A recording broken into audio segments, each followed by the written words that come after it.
आज आपण पाहूया simple, compound and complex sentences. Simple, compound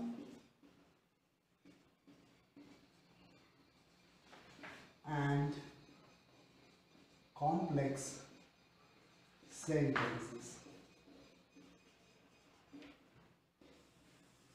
What is simple, what is compound and what is complex sentence? काय आहे simple sentence, कसं असतं कंपाऊंड सेंटेन्स, स्ट्रक्चर्स कसे असतात त्यांचे सिंपल, कंपाऊंड आणि कॉम्प्लेक्स सेंटेन्सेस जरा पाहूया.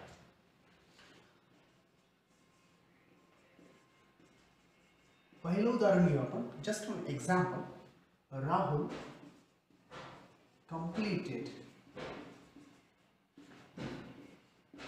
his work.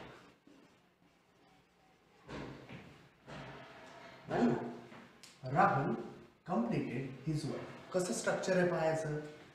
याच्यामध्ये एक subject, Rahul is a subject, हा आहे verb. But what kind of verb? It is finite verb. काय म्हणायचं याला? Finite verb. बरोबर. Finite verb, non finite verbs. Okay, हे एका व्हिडिओमध्ये मी समजून सांगितलेलं आहे. म्हणजे त्याच्यातला फरक जर पाहायचा असेल तो व्हिडिओ एकदा पाहून घ्या तुम्ही, कारण इथे मला सिंपल, कंपाऊंड अँड कॉम्प्लेक्स सेंटेन्सबद्दल सांगायचं आहे. नॉन फायनाइटबद्दल सांगायला लागलो तर पुन्हा वेळ जाईल. थोडक्यात जर सांगायचं झालं तर फायनाइट वर्ब कोणता असतो? जो सब्जेक्ट आणि व्हर्बचा टेन्स याच्यानुसार जो बदलतो. ओके, म्हणजे असं समजा ना, सब्जेक्ट नंतर जो आलेला वर्ब आहे ना, ज्याचा आपण टेन्स वगैरे करतो वेगवेगळ्या टाईपचे, ते सगळे फायनाइट वर्ब्स असतात. आणि नॉन फायनाइट कोणते? जे बदलत नाही. इन्फिनिटिव्ह, टू वर्क बदलत नाही, नुसतं आयएनजी फॉर्म बदलत नाही कधी, ठीक आहे ना, किंवा पार्टिसिपल्स बदलत नाही, ते नॉन फायनाइट्स आहेत. हे फायनाइट वर्ब. आणि आपली डिमांड आहे फायनाइट वर्बची. हे जे स्ट्रक्चर तुम्हाला सेंटेन्स दिसतंय ना, या सेंटेन्सला म्हणायचं सिंपल सेंटेन्स. कसं स्ट्रक्चर आहे? एक सब्जेक्ट आहे पाहायचा, एक फायनाइट वर्ब आहे, आणि ह्या पूर्ण सेंटेन्सचं मिनिंग कम्प्लीट आहे. या टाईपच्या सेंटेन्सला म्हणायचं सिंपल सेंटेन्स. काय म्हणायचं? Simple sentence. का बरं सिंपल सेंटेन्स? कारण त्याच्यामध्ये फक्त एक सब्जेक्ट आहे, एकच फायनाइट वर्ब आहे. महत्त्वाचं, एकच फायनाइट वर्ब आहे आणि मिनिंग मात्र कम्प्लीट आहे. याला म्हणायचं सिंपल सेंटेन्स. राईट. आता आपण काय करूया, अजून एक सेंटेन्स याच्यामध्ये लिहू.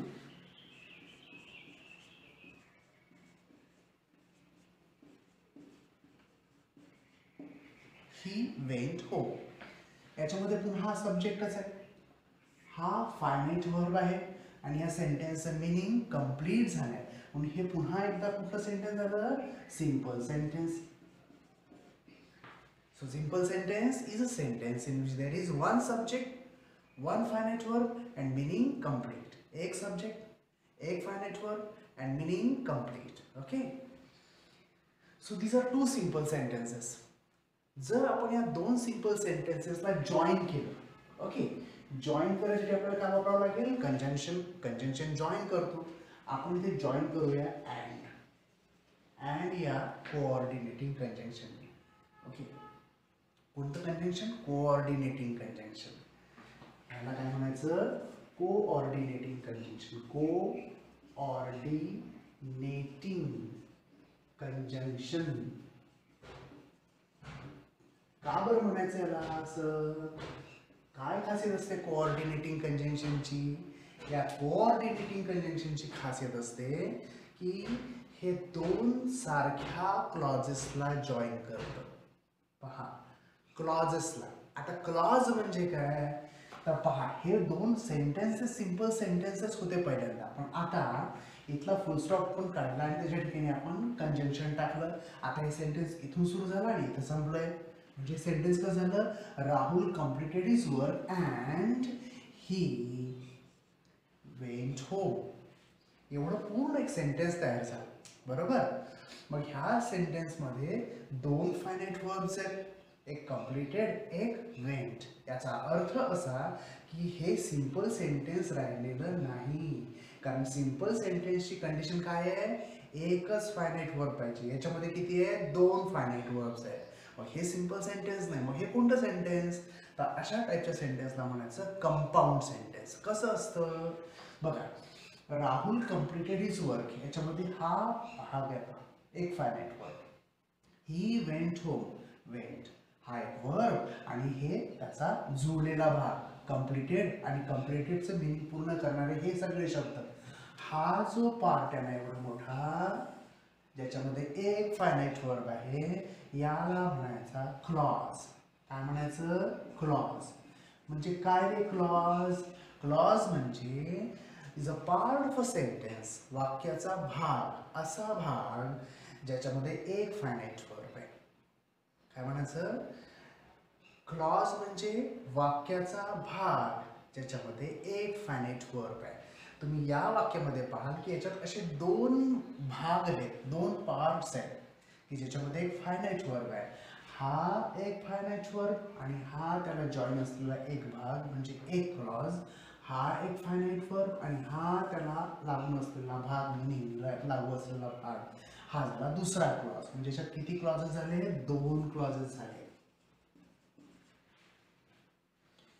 पण कोणत्या टाईपचे क्लॉजेस आहेत हे सुद्धा पहा, कारण क्लॉजचे पण टाईप्स असतात. एक तर तो डिपेंडिंग क्लॉज असेल किंवा प्रिन्सिपल क्लॉज असेल. हा कोणत्या टाईपचा क्लॉज आहे तो पाहूया आपण. राहुल कम्प्लिटेड हिज वर्क, हा एवढाच क्लॉज आहे, बरोबर बरोबर.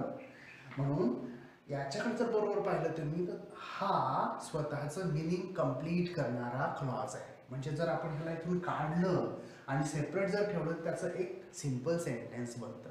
सिंपल सेंटेन्स ज्याच्यात एक फायनाइट वर्ब आणि मिनिंग कंप्लीट, या पूर्ण कंडिशन तयार होते याची. राहुल कम्प्लिटेड हिज वर्क इथं ठेवा, सिंपल सेंटेन्स तयार आहे. म्हणजेच हा आता सेंटेन्स नाही आहे, क्लॉज आहे, वाक्याचा भाग आहे, बरोबर ना. म्हणून हा क्लॉज पण कसा? अर्थपूर्ण, having complete meaning. So this clause is called as principal clause. कोणता क्लॉज म्हणायचा याला? Principal clause. कुठला क्लॉज? Principal clause. और त्याला दुसऱ्या शब्दामध्ये मेन क्लॉज असं सुद्धा म्हणता येतं. ठीक आहे. आता हा एक प्रिन्सिपल क्लॉज आहे, हा सुद्धा तसाच पूर्ण अर्थाचा प्रिन्सिपल क्लॉज आहे. He went home principal clause आहे, राईट. म्हणजे या वाक्यामध्ये दोन प्रिन्सिपल क्लॉजेस झालेत. हे जॉईन झालेत कोऑर्डिनेटिंग कंजंक्शन अँड नी. या टाईपच्या कन्स्ट्रक्शनला म्हणायचं कंपाऊंड सेंटेन्स. काय म्हणायचं याला? Compound sentence. आता कंपाऊंड सेंटेन्स कशाला म्हणायचं? असं सेंटेन्स ज्याच्यामध्ये दोन प्रिन्सिपल क्लॉजेस आहेत ज्याला अँड नी जॉईन केलंय. Okay, two principal clauses join with and is called as a compound sentence. Got it? आता आपण तिसरं पाहू. आपण या पहिल्या क्लॉजच्या अलीकडे व्हेन पाहूया. When Rahul completed his work, he went home. आता पहा, पहिल्यांदा काय होतं? राहुल कम्प्लिटेड हिज वर्क, अर्थ पूर्ण होता. पण जेव्हा मी व्हेन याला जॉईन केलं तेव्हा काय झालं? When Rahul completed his work, जेव्हा राहुलनी आपलं काम पूर्ण केलं तेव्हा काय? जोपर्यंत तुम्ही हा क्लॉज ही वेंट होम वाला क्लॉज त्याला अटॅच करणार नाही तोपर्यंत हा स्वतःचं मिनिंग पूर्ण करतोय का? याला आपण असंच असं उचलून ठेवला तो सिंपल सेंटेन्स होऊ शकेल का? नाही. का बरं नाही? व्हेन लागल्यामुळे. म्हणून हा कंजंक्शन ज्याने याचा अर्थ अपूर्ण ठेवलाय ह्याला म्हणायचं सबऑर्डिनेटिंग कंजंक्शन. काय म्हणायचं?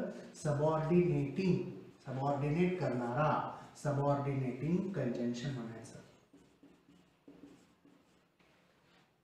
आणि हा जो क्लॉज आहे हा अपूर्ण अर्थाचा असल्यामुळे आता प्रिन्सिपल राहिला नाही, म्हणून ह्याला म्हणायचं subordinate clause.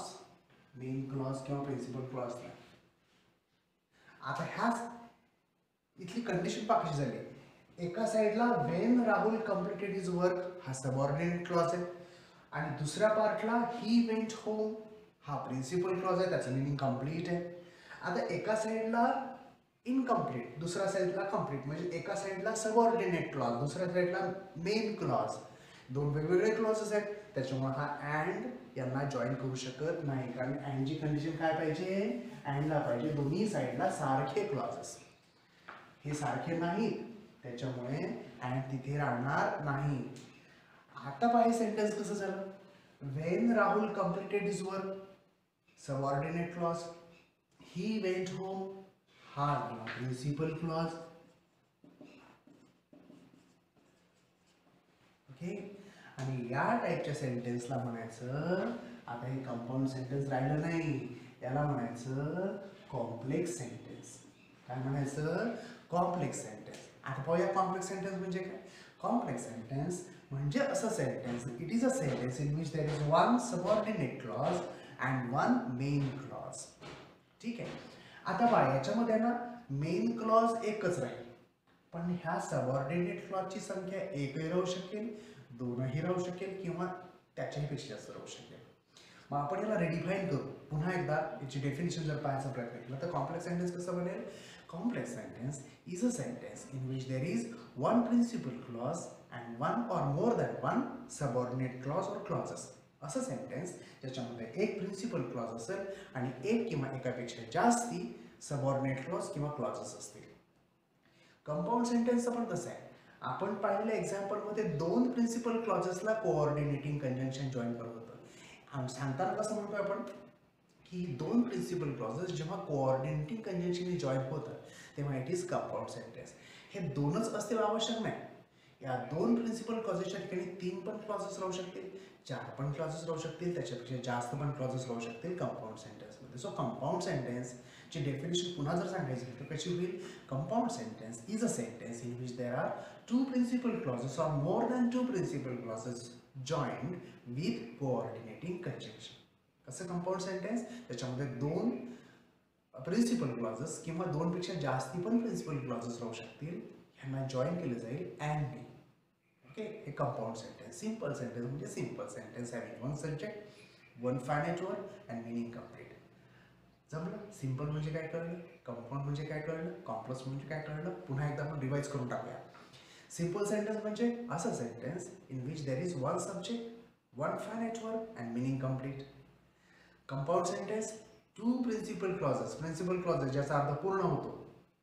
Part of a sentence, it is not a sentence, it's a part of a sentence. Clause ज्याचा अर्थ पूर्ण होतो असा क्लॉज प्रिन्सिपल क्लॉज. दोन किंवा दोनपेक्षा जास्त प्रिन्सिपल क्लॉजेस जॉईन केले जातील कोऑर्डिनेटिंग कंजंक्शननी, तेव्हा त्याला म्हणायचं कंपाऊंड सेंटेन्स. आणि कॉम्प्लेक्स सेंटेन्स एकच प्रिन्सिपल क्लॉज, सबऑर्डिनेट क्लॉज मात्र एक किंवा एकापेक्षा जास्ती असू शकतील. या स्ट्रक्चरला म्हणायचं complex sentence. Simple sentence, compound sentence and complex sentence. कळलं. ओके. आता याचं ट्रान्सफॉर्मेशन किंवा ह्याचे वेगवेगळ्या टाईपचे टाईप्स कसे असतात, म्हणजे कशा टाईपचे कंपाऊंड्स अजून असू शकतात. कंपाऊंड्स बदलतात तसं कोऑर्डिनेटिंग कंजंक्शन बदललं की कंपाऊंडचा अर्थ बदलतो. अजून कसे बनवू शकतात कंपाऊंड आपण पाहू पुढच्या भागात. ठीक आहे. We will meet soon.